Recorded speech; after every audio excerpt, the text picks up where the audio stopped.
Hello! So 2 days ago, I posted this video.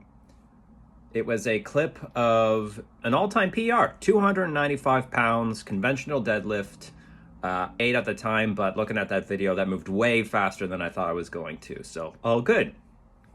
Except I hurt my back. I felt it happening at the time I was performing that first rep, and really, I should have backed down immediately, but fact is my muscles were not ready for what I was doing. I had not prepared myself by decreasing the number of reps over time. The fewest reps I had done for months now was 6. So going from 6 to 2, big jump in intensity, and I should have more gradually gotten to that point. Please note, I'm being very specific with my vocabulary here. I am saying I hurt my back. I'm not saying I injured my back because I have no way of knowing that.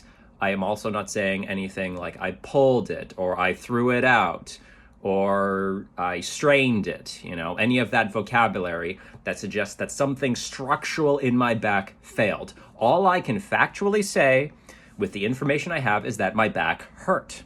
Now, I didn't panic about it.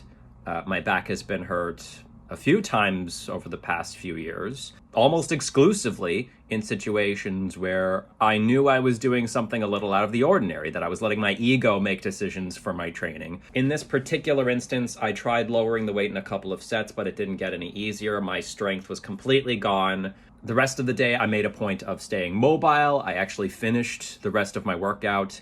I packed away the barbell and the plates, and I moved on to mostly some upper body stuff, which felt relatively fine.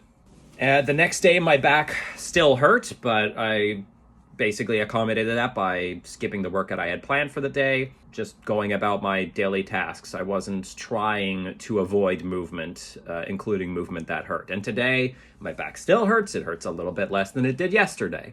Now, at no point did I go to a doctor, the ER, a chiropractor, a massage therapist, a physiotherapist. I did not speak to any specialists. I did not seek a diagnosis or treatment. I simply recognized the pain for what it is, which is a signal my body is sending to me that something has gone a little bit awry and that I need to give it a little bit of a chance to recover. This is something that usually goes away on its own within a few days.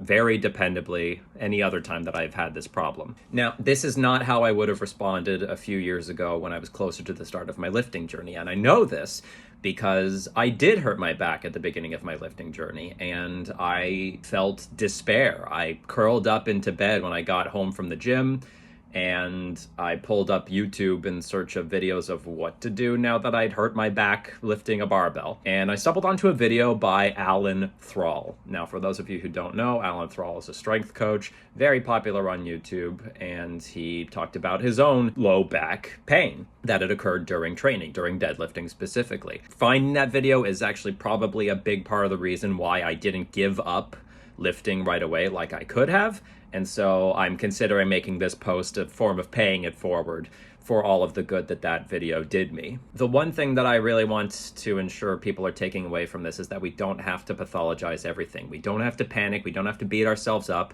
If you train hard enough for long enough, pain is going to happen. And trying to find a way of buying your way out of it can very potentially do much more harm than good. Now, obviously, if you are dealing with an actual injury, for example, if you have debilitating pain, or if you're seeing other symptoms that indicate that a serious injury has happened, obviously, go to the doctor, go to a specialist, do something about that. That's not what I'm talking about. What I'm talking about is what I'm dealing with right now, which is just regular, good old-fashioned pain. You are all complex, beautiful organisms who can heal yourselves and get stronger and do all kinds of amazing things. And I really think we need to do a kindness to ourselves in situations like this, and recognize that we can handle a lot more than we think we can, and we're not nearly as fragile as some might lead you to believe.